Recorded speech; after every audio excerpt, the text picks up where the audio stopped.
언제나 필승! 네, 반갑습니다. 필승입니다. 반갑습니다. 자, 이번엔 분석해드릴 기업은 동학그룹입니다. 현재 동학그룹 같은 경우는 341% 정도 수익을 내고 있어요. 제가 이제 2주에 한 번씩, 혹은 3주에 한 번씩 좋은 마음 기쁨 나게 멤버분들에게 제 계좌를 공개를 하고 있죠. 그래서 아마 제 텔레그램방 멤버분들은 전원 다 알고 계실 거라고 보고 있습니다. 특히나 제가 정말 많이 강조드렸어요. 제가 텔레그램방에서 특히나 많이 강조드리는 산업, 그리고 기업들이 있죠. 그 중에 대표적인 기업이 바로 동학그룹이었고, 좋은 마음 기쁨 덕의 멤버분들은 거의 대부분이 이 동학그룹에 투자를 하고 계십니다. 지금 보시면 제가 올해 상반기부터 꾸준히 말씀드렸고, 이제 2월 22일이에요. 네, 올해 2월 22일, 한 이 정도 때부터 한 달에 한 30번 정도, 매달 한 30번 정도, 그러니까 거의 매일같이 말씀드린 기업 중에 하나가 바로 동학그룹입니다.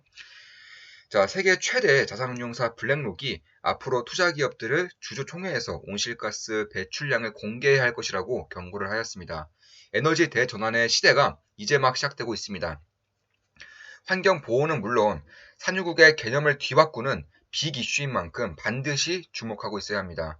오늘 투자한 동학그룹은 수소연료 전지에 들어가는 필수 소재인 멤브레인 세계 1위 기업입니다.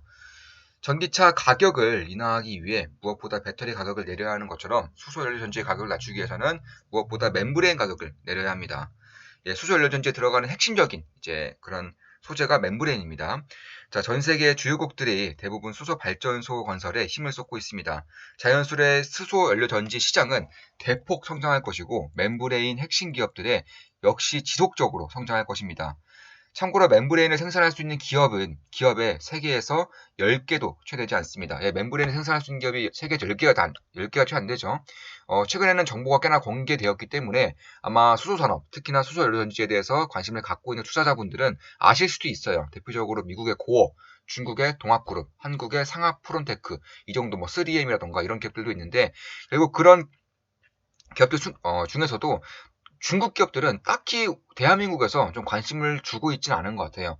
물론 대중에 대한 그런 안 좋은 인식이 팽배해져 있기 때문에 그런 것이라고 보고 있지만 이 안에서 관심을 가져야 되고 기회를 찾아야 되는 것은 당연합니다. 투자자로서 자본주의 사회에서의 그런 필수적인 의무이자 권리라고 저는 생각을 하고 있습니다.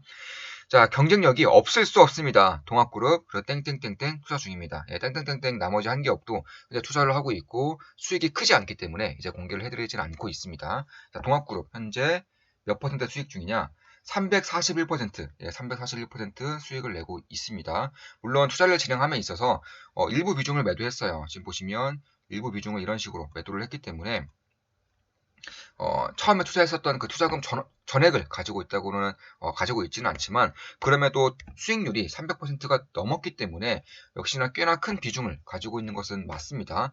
그럼 이 동학그룹을 언제 팔 것이냐를 좀 봐야 되는 것이죠. 저 같은 경우에도 한 번 정도 이제 매도를 하면서 이제 투자금을 현금화를 시켜놓고 다시금 저가 라인에서 이제 투자를 할 수 있다는 그런 생각을 하고 있는데 조금씩 보고 있는 것은 맞아요. 추세를 좀 보고 있고 특히 동학그룹의 현재에서 가장 크게 이런 주가라던가 혹은 펀더멘털을 좌지우지하는 것이 바로 유기실리콘이에요. 유기실리콘 최근에 관련 기업들 혹은 유기실리콘의 가격이 급등하면서 관심을 갖고 계신 분들 계실 텐데 이 동학그룹 같은 경우에는 중국의 이제 대표적인 소재 그룹 중에 하나입니다. 전기차 소재, 수소연료전지의 소재, 아니면 건설용 소재, 반도체 소재 이런 것들을 골고루 하고 있는 핵심적인 소재 기업이기 때문에 이런 것들도 분명히 저는 도움을 받을 수 있을 것이라고 보고 있어요. 지금 그래서 밝혀드렸다시피 2월 달부터 제가 투자를 했었고 약간 이 부분 2월 21일 정도였으니까 언제죠? 2월 20일이면 22일이죠. 딱 이 부분에서 이 부분에서 투자를 진행한 것이고 이렇게 끌고 오면서 340% 이상의 341%의 수익을 내고 있는 겁니다. 물론 그런 와중에 이런 식으로 몇 번 정도 이제 트레이딩을 하면서 추가 매수도 진행을 했었고요. 이런 식으로 좀 투자를 하고 있다. 이렇게 보시면 될 것 같습니다. 따라서 언제 정도 판매를 제가 매도를 함으로써 수익화를 시켜야 되는지 봐야 되는 것인데 그러기 위해서는 지금 동학그룹이 하고 있는 산업이라던가 사업 비즈니스 혹은 매출, 성장성, 펀더멘털, 중국 정부의 규제에는 어느 정도 영향이 있는지 이런 것들을 좀 봐야 되겠죠.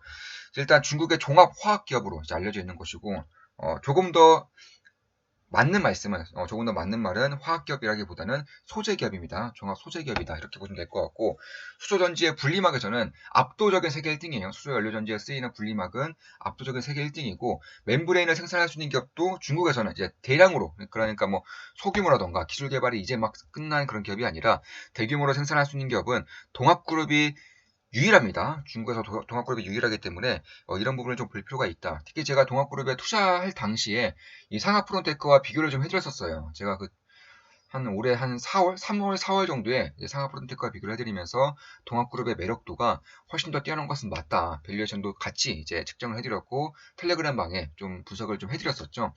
그런 부분을 봤을 때에도 그 이후에 물론 상하프론테크도 많이 올랐지만 동합그룹도 꽤나 좋은 수익을 내고 있다. 이렇게 보시면 될 것 같습니다.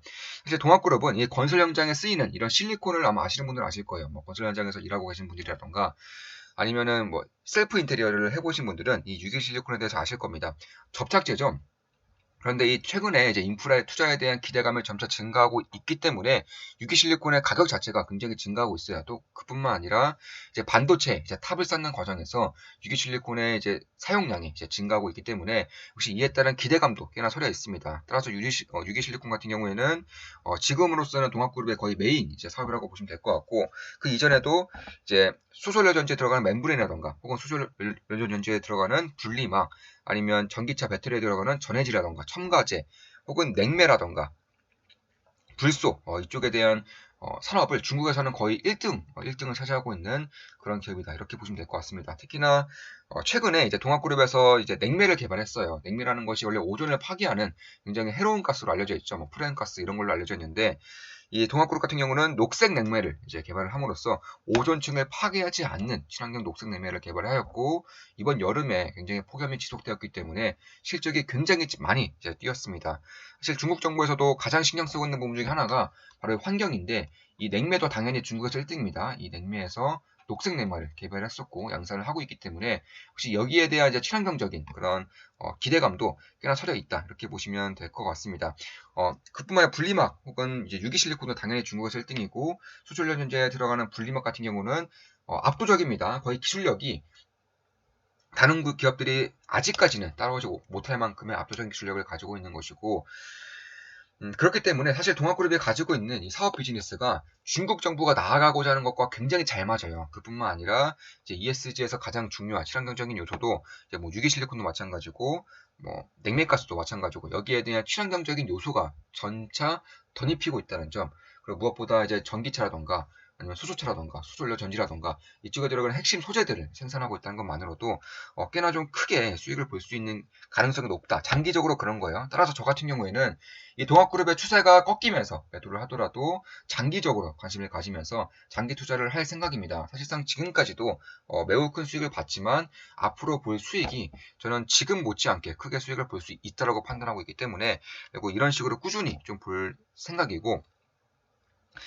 사실 그뿐만 아니라 이 동합그룹에 가지고 있는 자회사들의 그런 그런 진면모라고 할까요? 그런 것을 보더라도 사실 고평가되었다고는 볼 수 없어요. 물론 주가가 이런 식으로 급등한 것은 맞지만 이 동합그룹이 대한민국에서 지금 보여주고 있는 지주사와 거의 비슷한 것을 가지고 있어요. 그러니까 뭐 유기실리콘 아니면 냉매가스라던가 이런 것들을 자회사를 형태로 100% 지분을 가지고 있는 기업들도 있고 뭐 57% 정도 지분을 가지고 있는 기업들도 있고 이런 식의 디스카운트 요인이 있었기 때문에 주가가 상당히 지지부진한 것은 맞았습니다. 다만 그럼에도 불구하고 최근에 이 기업이 가지고 있는 그런 경쟁력을 이제 말미암아 기대감이 굉장히 커지고 있다. 실적도 그만큼 그전에는 상당히 저평가했어요. 상당히 저평가였고 그렇기 때문에 저 같은 경우에도 매일같이 강조드린 기업이기 때문에 그리고 지금으로서는 제 가격을 찾아가고 있는 상황이다. 이렇게 보시면 될 것 같습니다. 따라서 저는 여전히 이 시장에 대해서 꽤나 조심을 해야 된다는 그런 입장이기 때문에 제가 8월 달부터 말씀을 드렸죠. 공개적으로 8월 달부터 말씀드렸고 텔레그램을 통해서는 9월 전후에 변곡점이 발생할 수 있다라고까지 좀 자세하게 분석을 꾸준히 해드렸습니다. 그래서 그런 것을 봤을 때 추세가 꺾인다면 매도를 한 번 정도 더 한 이후에 다시금 저가라던가 그러니까 바닥권이라던가 변곡점 직전에서 이제 좀 매수를 하고자 지속적으로 관심을 갖고 지켜볼 기업 중에 하나다 이렇게 보시면 될 것 같습니다. 특히 수소연료 전지에 대해서 특히 중국 시장에 있어서 수소연료 전지는 매년 앞으로 10년간 매년 50% 이상의 성장성을 기록할 것이라는 연구 자료가 있기 때문에 사실상 성장한다는 것은 당연하고요. 매년 50% 정도 성장하더라도 수소가 가지고 있는 그런 잠재력이라던가 중국 정부에서 밀고 있는 그런 수소차에 대한 그런 규모를 본다면 충분히 가능할 정도의 그런 규모다 이렇게 보시면 될 것 같습니다. 자, 이것으로 방송 마치겠습니다. 지금까지 동학그룹 수소연료전지에 들어가는 분리막이라던가 유기실리콘, 녹색내매 가스라던가 불소 이쪽에 대한 분석을 좀 해드렸었고 앞으로도 좋은 분석, 좋은 기업 분석으로 찾아뵙겠습니다. 필승이었습니다. 필승!